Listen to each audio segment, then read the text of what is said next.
This is a true story, narrated by the owner of the YouTube channel Mr. How Ghost Story. This story is titled The Devil Mother. If you haven't seen the previous parts, please start with part 1 available in the playlist to better understand the story.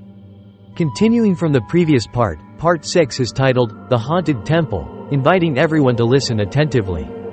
All night without sleep, however, the story from last night about his mentor made John not feel tired. On the contrary, John felt that being a disciple for the past 5 years, he had been unaware of his master's painful past. When he finally found out, he was truly shocked. It was only 5 a.m., still dark outside with morning mist, and the early morning cold made John shiver as the master opened the window to look outside.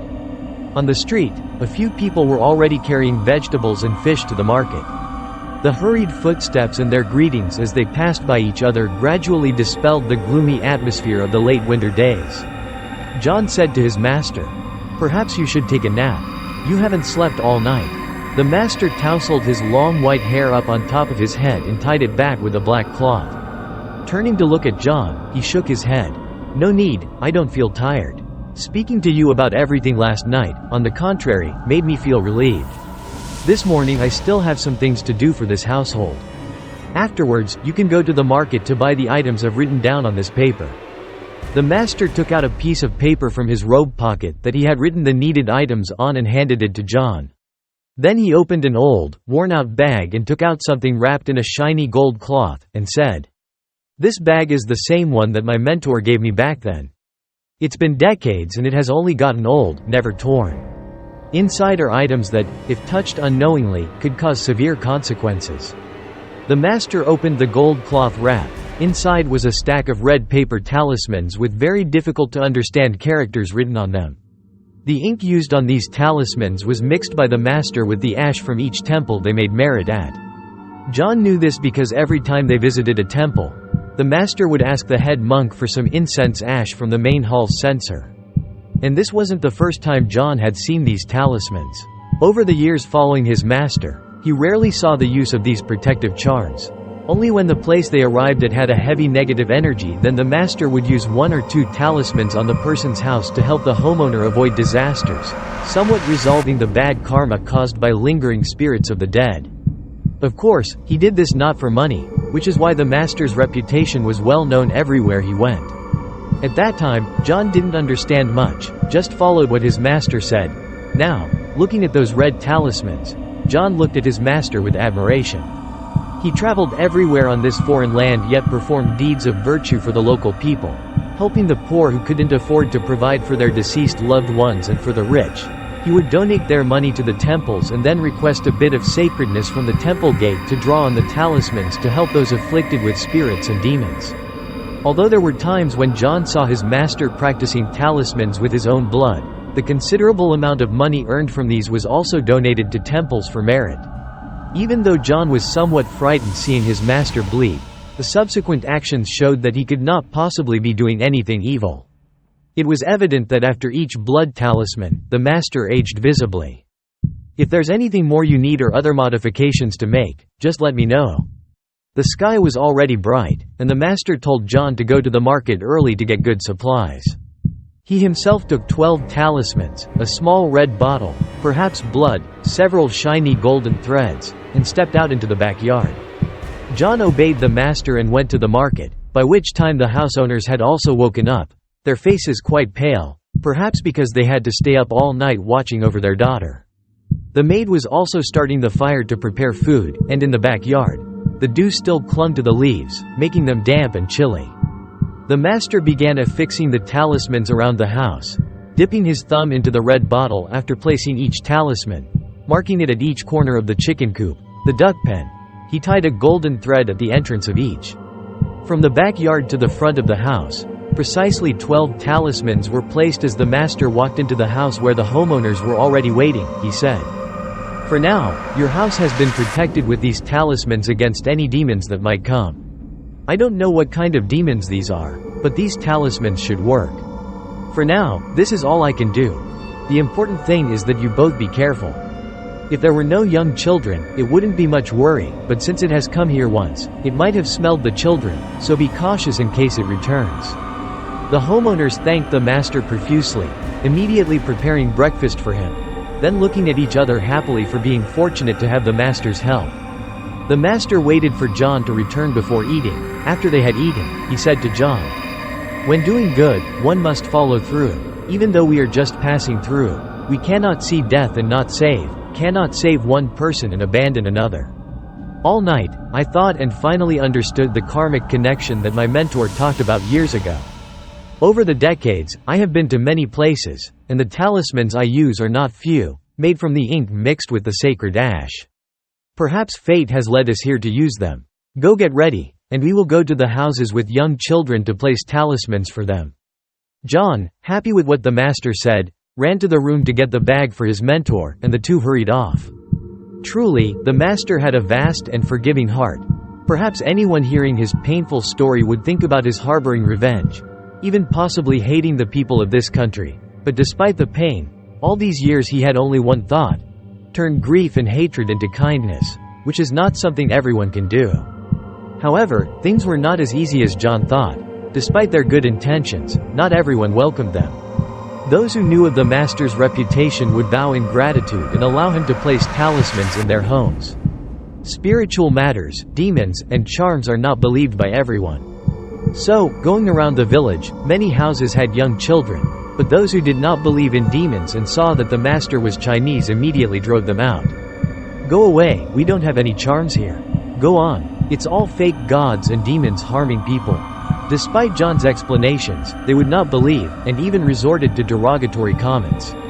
"I don't know about demons, only know that sticking those things might end up killing someone tonight. Go stick them somewhere else, this house doesn't need them." The master silently watched the children in those homes and then shook his head sadly. Being cursed and driven away, there was nothing else the two could do but leave. On the way, John was frustrated. "Why don't they believe us? We only want to help." The master smiled and replied, "They have their reasons. Maybe they don't believe in demons, or perhaps they're afraid that we'll create demons that will harm them. Just like you, there are things you don't believe in, and if forced to believe, it would only cause resentment. Let's not worry anymore, there are many more homes we haven't visited yet. I have an idea. Perhaps we shouldn't say we're here to dispel demons at all. Let's just ask for directions, ask about the house. If we see any homes with young children, we can secretly place talismans somewhere so they don't have to worry." John nodded in agreement with the master, and they headed together to the end of the village. Human endurance has its limits. They couldn't possibly visit every house in the village. Not to mention the houses with children that were wary of strangers asking questions. Seeing that things were not going well, the master said to John, "Perhaps we need to find another way. I wonder if the people here trust monks at all. I'm considering, if they don't trust us, we should visit a nearby temple and seek help from the abbot there. Perhaps then the villagers will feel more reassured." John felt that the master was right, as the locals might disdain sorcerers and charm sellers but held immense respect for monks. Thinking this, the duo returned to the house of their hosts, and after some inquiries, the hostess directed the master to a temple located beside the river, behind a long stretch of bamboo, saying, "Respectfully, Master, I fear that going to that temple might not change anything. The people here don't often visit temples. There used to be rumors that the temple is haunted. This happened a long time ago. I only heard it from others that two thieves sneaked into the temple to steal a Buddha statue to sell. Within the temple grounds, there are two large, old trees with big trunks and wide canopies. Although the Buddha statue was lost, the abbot remained very calm.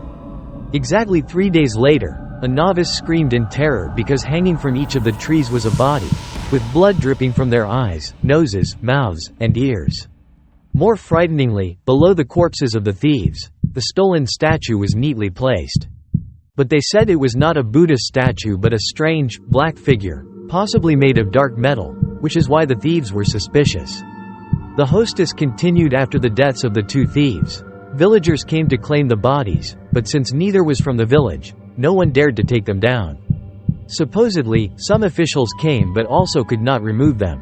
Eventually, the abbot himself conducted a funeral for the unfortunate men.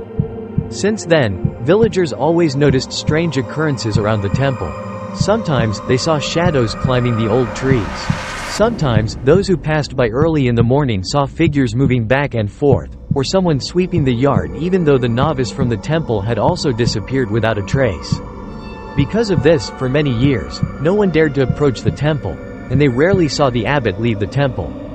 The temple itself became more and more dilapidated due to weathering. Only the rumors of ghosts continued to circulate until now. The wife of the host added, "Maybe it's best, Master, that you don't go there. Where there's smoke, there's fire." The Master quietly responded, "In life, doing good sometimes brings trouble, but when those 2 bodies were unclaimed, wasn't it the abbot who helped them? Why do people act this way? Why would a temple have ghosts?" The Master still decided to go there to see for himself, following the directions given by the host's wife. When they arrived, they asked a passerby where exactly the temple was. They were directed to the end of the riverbank, and the person added similar to what the host's wife had said. "It's best if you two don't go there. Just this morning, I passed by and saw the face of that monk. I thought he was a ghost. For many years I thought he had left, but it turns out he is still living in that temple, looking like a ghost." John already felt uneasy just listening, but the Master said, "Perhaps you should stay here and wait for me. If I don't return within an hour, don't look for me anymore." Before coming here, I thought it was simple, but even before setting foot in the temple, just looking towards that bamboo grove, I already felt something extremely dangerous there. John tried to suppress his fear and looked at the Master. "No, I will go with you." The Master then sternly commanded, "Stay here and wait, I will say no more." With that, the Master took from his bag a knife of unknown material. It was as hard as iron and sharp but had a reddish hue. The handle was wrapped with thorn strips and golden thread. The Master also handed John a blank yellow paper and said, "This knife is a treasure my mentor gave me when I came here as a means of protection. It can help you avoid demons and evil spirits. Keep it with you, and this yellow paper, if something happens to me, it will burn. And then you must leave this village immediately. You must not come back here looking for me. The person in that temple is not a real monk. Somehow, I feel both a familiar and terrifying presence there. Remember my instructions well. If you disobey, I will not rest in peace." John listened to his mentor's instructions, trembling. Never before had he seen his mentor give such grave warnings as if he would not return. Standing at a distance, John watched the Master slowly walk towards the bamboo at the river's end and then disappear behind it, his heart burning with anxiety. Part 6 has concluded. Please remember to subscribe to the channel to watch Part 7. Thank you very much. Goodbye and see you in the next video.